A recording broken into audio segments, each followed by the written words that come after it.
be more than 300 feet high.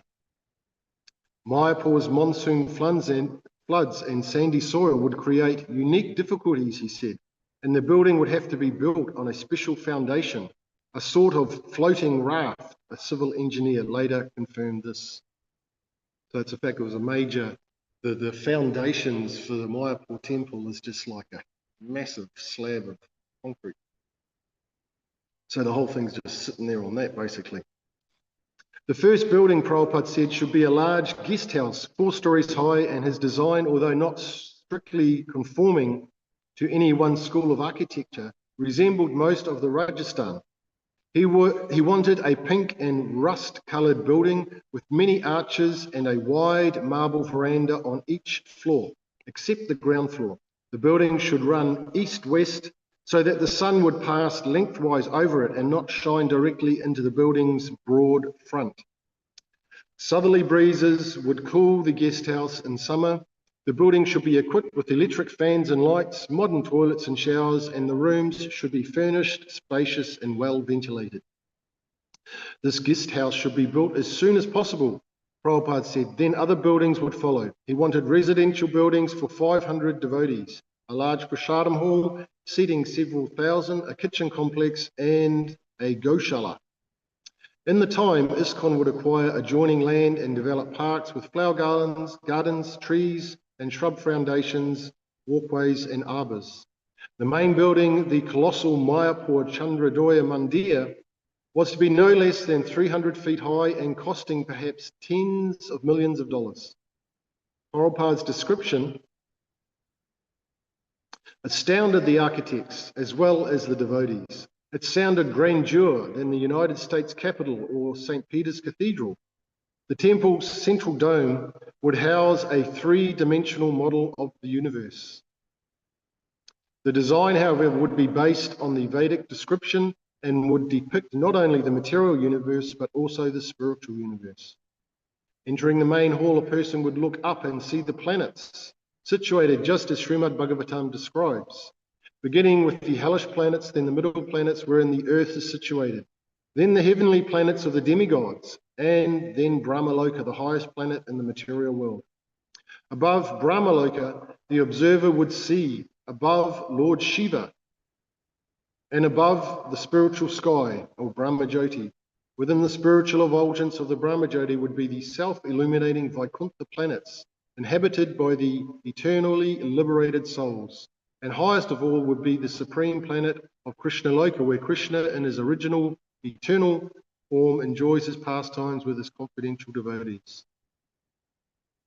The temple would also house a miniature palace in which the deities of Radha and Krishna would reside, surrounded by silks and pillars of silver, gold and jewels.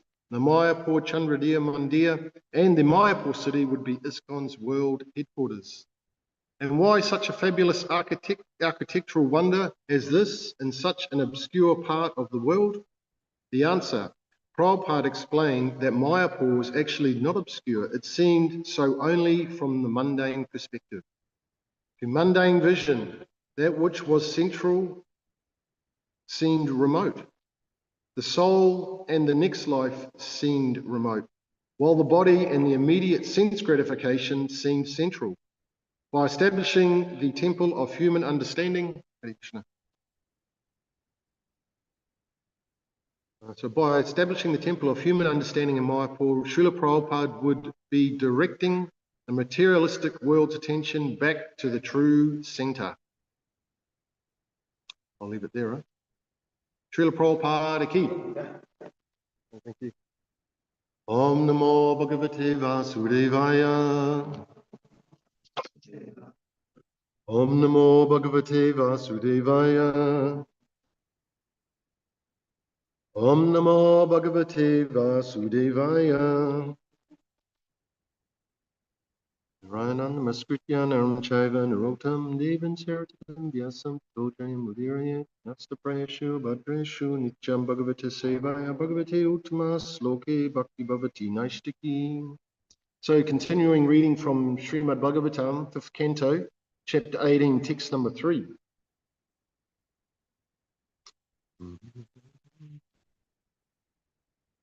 Aho visitram bhagavat vichistitam. Aho visitram bhagavat vichistitam. Janatam janoyam manasana pasyati.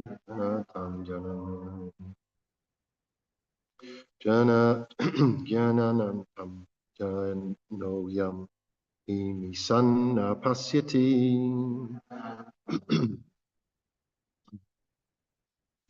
Jayan asadyahi vikramas vitum. Jayan asadyahi vikramas vitum. Jayan asadyahi vikramas vitum. Niritya putram itaram jivasati. Niritya putram itaram jidvisati. Aho viratram bhagavat visistitam. Janantam janoyam hi samna pasyati.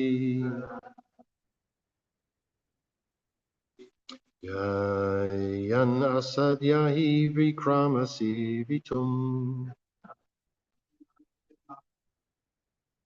Niritya putram itaram jidvisati.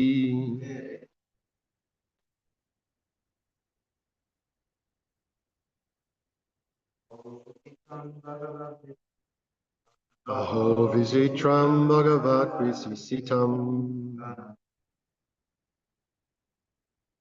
Janantam janoyam damisan apasyate. Yana sadyan yahi Niricha putram taram javisati.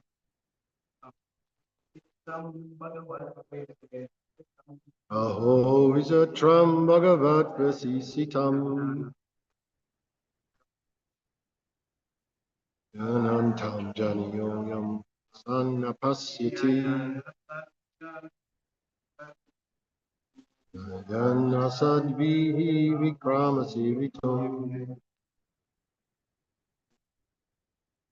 Niricha putram taram jinasati. Madhujis. Aho visatram bhagavat vasisitam. Ninantam janiyoyam namasanya.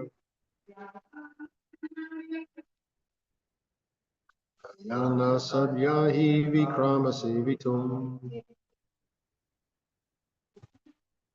Niricha putram paratram jinispati.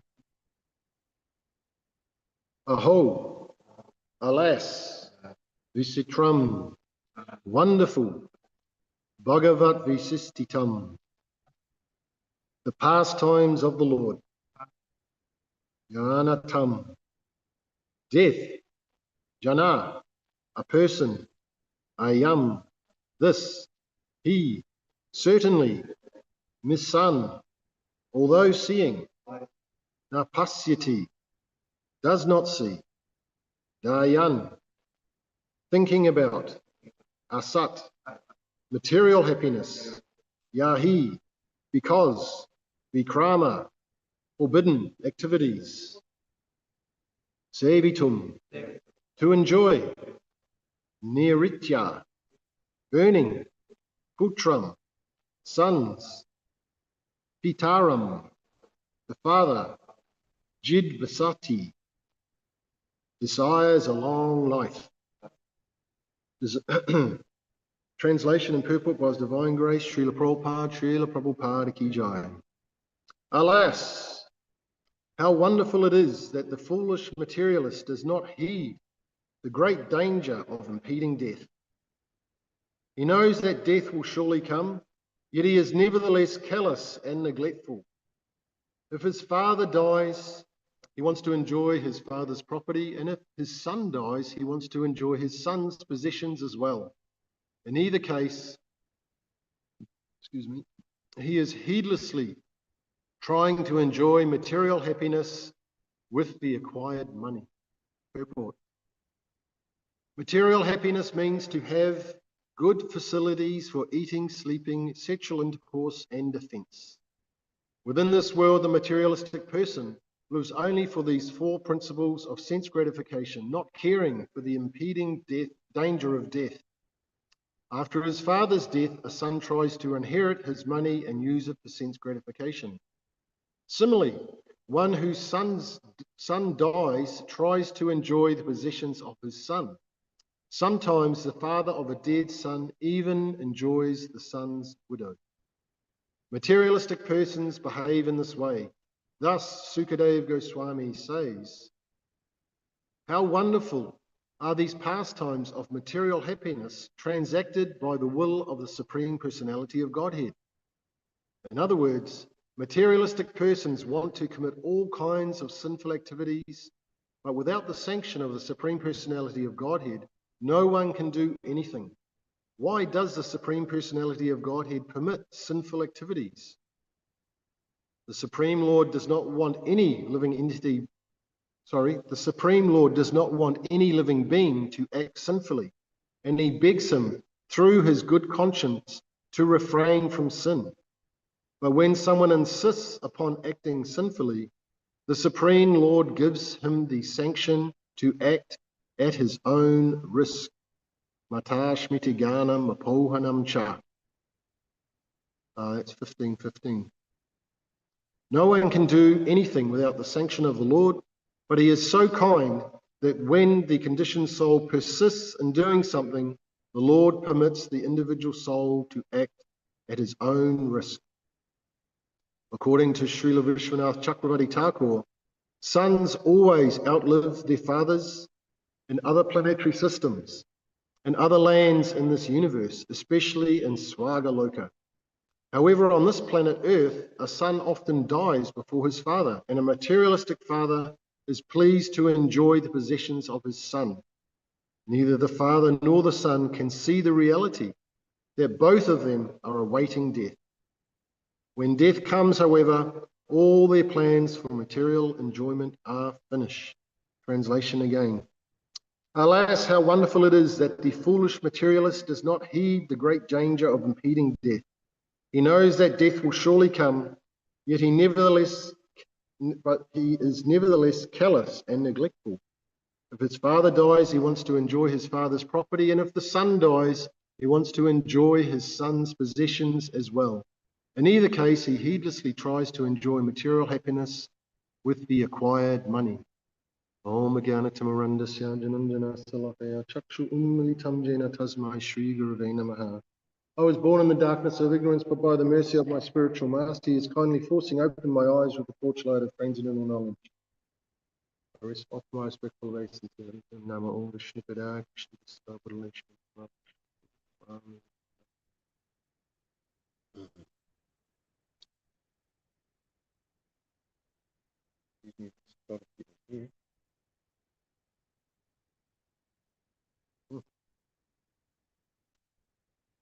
Impeding death. We think our bank balance will save us. This is generally the mentality that I have money, so I have no problems. I have a few friends that live just close by here, and I know that as devotees we should not associate with materialistic people, but I keep some sort of a contact with him because he lives very close. He also has a house very close to where my son lives, and we went to school together, and so it's sort of like, I guess you could say it's one of my attachments, you could say. You could get all philosophical and say you're associating with materialists. But I like observing their mentality. You know, he's got lots of money and he's earning a lot of money. So as far as he is concerned, there is no problem.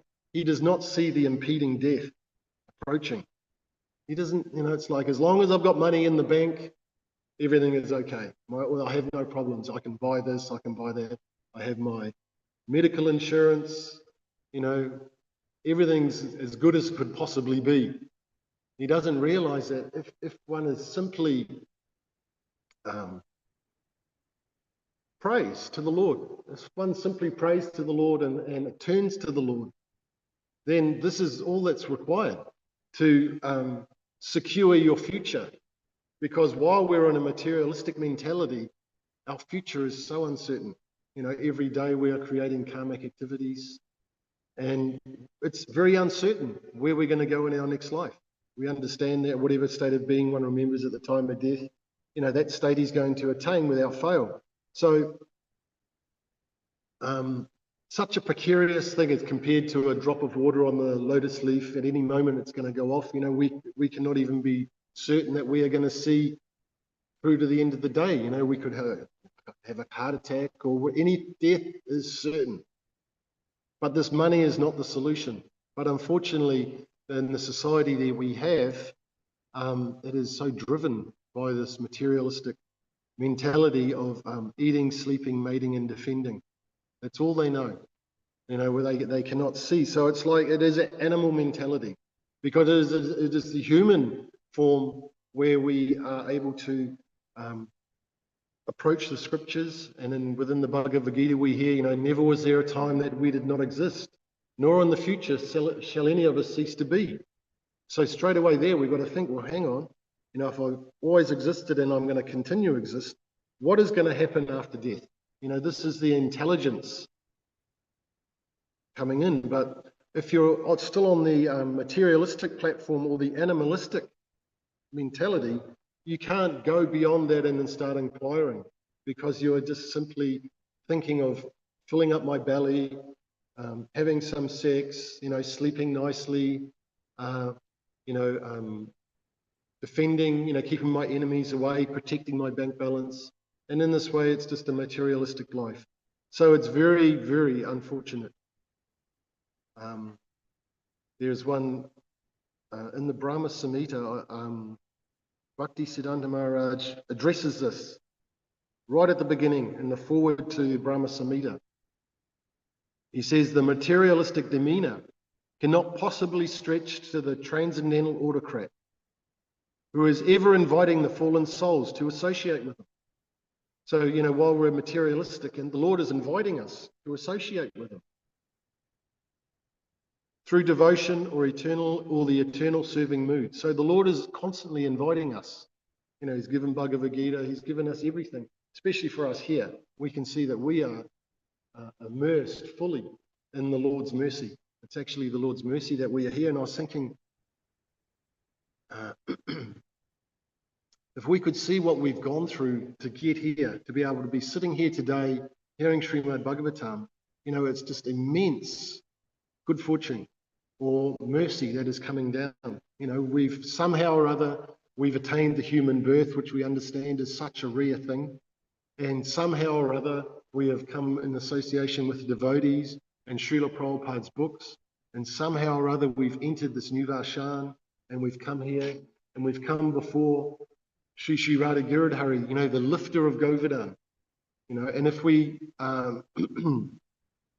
can have some small amount of faith that actually this is the lifter of Govardhan Hill, you know, Gopi Jana Vallabha, the lover of the gopis and the cowherd boys, you know, the lover of the gopis, the maidservants of Vrindavan, and the lifter of Govardhan Hill is standing before us. And here we are before the, you know, the lifter of Govardhan Hill. It is just like, if we could actually see that this is the real tattva, you know, we would probably faint. You know, but still somewhere within our heart we are harboring material desires, and there is some little doubt there that maybe that is stone. You know, sometimes, so this is the wicked nature of our mind and senses, you know, that we still, there is maybe some doubt. So what we have to do is we have to remove the doubt somehow. You know, if we're determined, if we really want to understand the absolute truth, we've got to really just approach the Lord and, you know, please remove, well, it says in the Shriyas Upanishad, remove that glaring effulgence so that I can see your form. So that glaring effulgence has been removed here, and now we can see this wonderful form of Sri Sri Radha Giridhari. So now we have to please Please engage me in your loving service, would be the next bit. Please let me do something for you so that I can please you. Because I have been rotting in this material world for unlimited pastimes, simply serving my mind and senses, like in the animalistic mentality.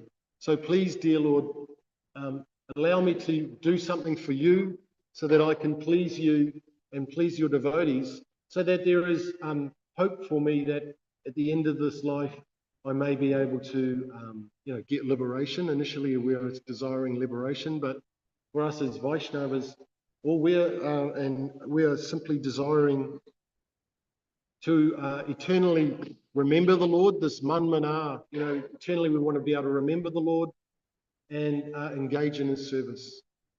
But in order to be able to do that, we have to really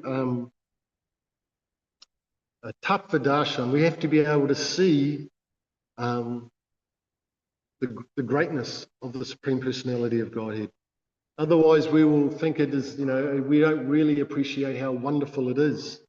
So, by this regularly hearing Srimad Bhagavatam, studying Srimad Bhagavatam, hearing Bhagavad Gita, and the instructions that Lord Krishna is giving in the Bhagavad Gita, then our faith will become stronger.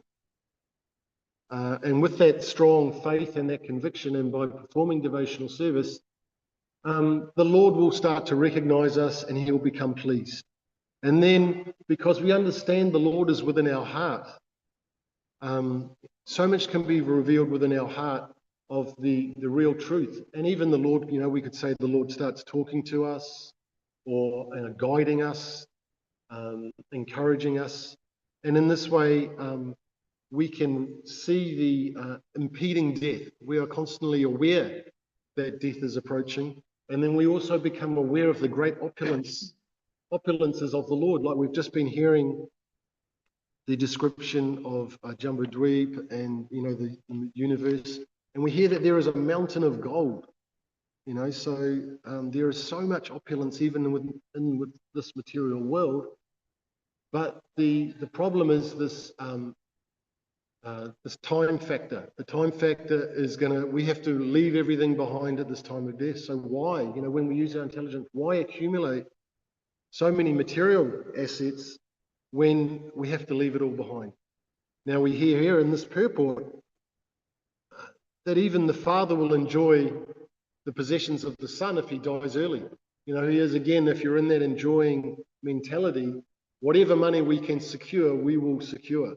And we can see that when there is, when the father dies, all the family comes together to hear the reading of the will, and who got what, and this and that, and the father may have written off one of the sons because he wasn't loyal or whatever it is. And so there is so much drama that goes on generally because people are still trying to acquire this wealth.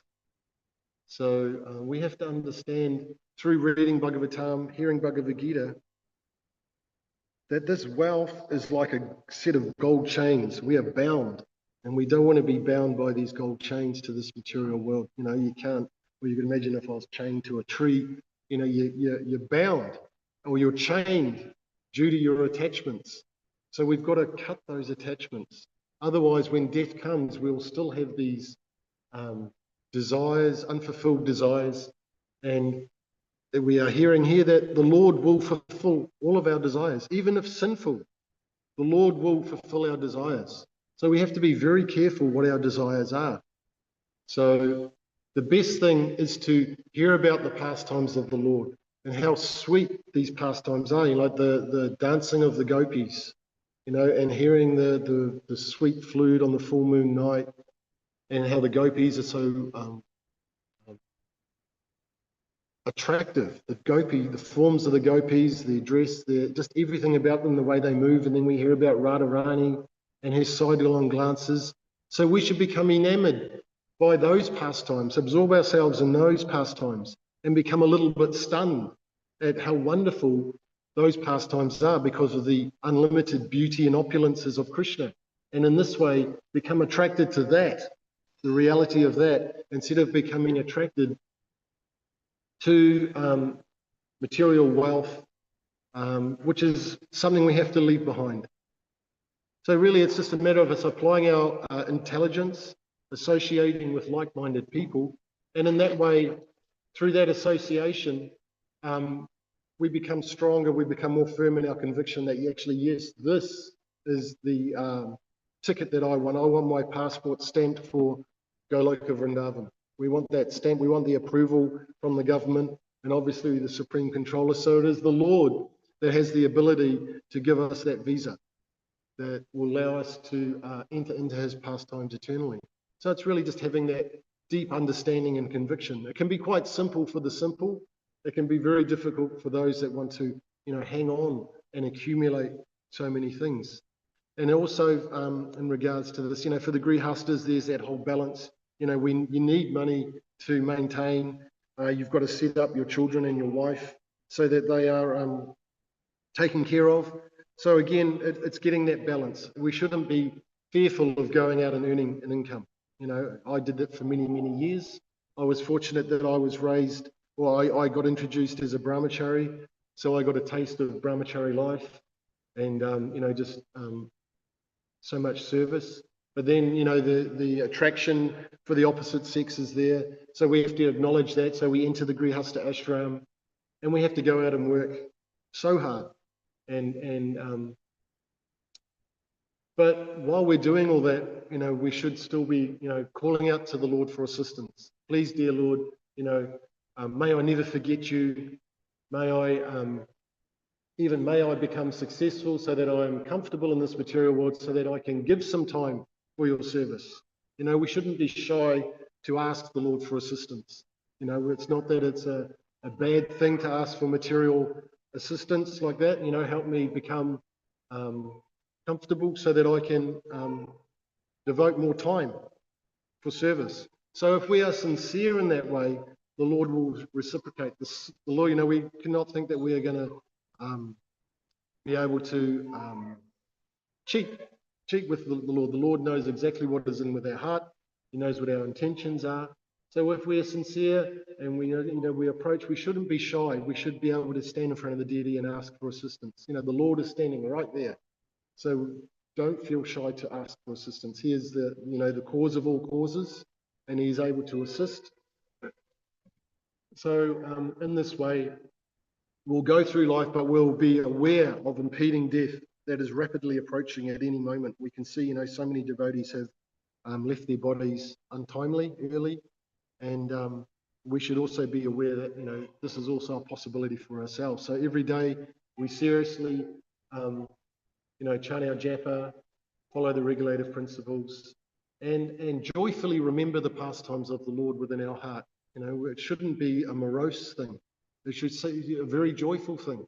This cheeky Krishna, with his with the boat pastime here behind us and the jewels, and we should relish how cheeky Krishna is. It's a wonderful thing. It's not that it is all sober. Initially we can approach the Lord of Vaikuntha in the mood of reverence, but as we progress, we can embrace, the loving pastimes, and especially this lifting of Govardhan Hill. Such a wonderful pastime where the Lord is holding up Govardhan with his left pinky, and he is looking at the gopis and his hand is shaking, he's getting these sidelong dances. So in this way, the loving reciprocation between the devotees is something that we can also remember in great awe.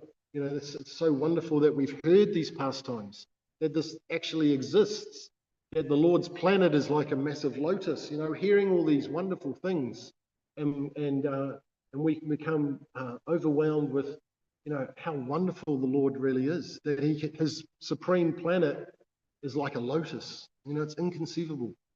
So these in this way, we should remain enthused, but always have our guard up, know what the dangers are of the material world, know how powerful the attraction is between the male and female, and protect ourselves accordingly, have a very nice married life.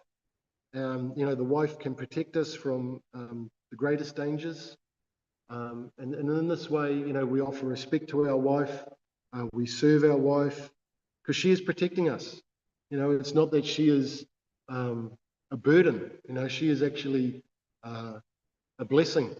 You know, to protect us from the this great sinful enemy of lust. You know, so we have to be very grateful for that. But also, you know, realize that time is running out, and then in future we become more detached and we understand the whole Varnashram system is there for us to progress in our spiritual life. Okay, I'm going to leave it there because I have a few other things I have to do this morning. Has anyone got any questions or comments? I'll just read the translation again.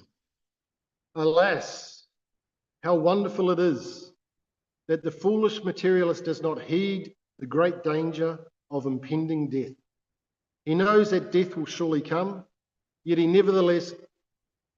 is nevertheless callous and neglectful. If his father dies, he wants to enjoy his father's property, and if his son dies, he wants to enjoy his son's possessions as well. In either case, he heedlessly tries to enjoy material happiness with the acquired money. Any questions, comments?